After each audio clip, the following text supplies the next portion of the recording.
ஒரு மரத்துல ஒரு சின்ன அணில் இருந்தது. ஒரு நாள் அது அப்பாவிடம் கேட்டது, "அப்பா, நான் கொஞ்சம் மரத்துக் கீழ் வந்து பார்க்கலாமா?" அப்பா சிரித்தே சொன்னார், "போடா செல்லம், மெதுவா, பயப்படாமல் சென்று வா." அணில் மெதுவா மரத்திலிருந்து கீழே இறங்கியது. கீழே அனைத்தும் புதிதாகவும் அழகாகவும் தெரிந்தது.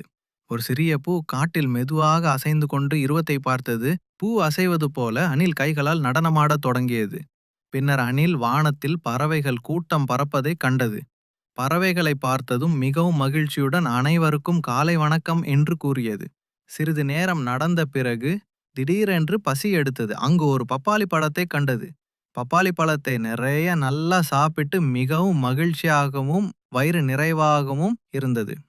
பின்னர் நேரம் மாலை இருட்டாகிவிட்டதால் மெதுவாக மரத்தின் மேல் வீட்டிற்கு சென்றது. அப்பா அணிலிடம், "இன்றைக்கு உன் பயணம் எப்படி இருந்தது?" என்று கேட்டார். அதற்கு அணில், "நான் எல்லாத்தையும் மிகவும் மகிழ்ச்சியாக ரசித்தேன்.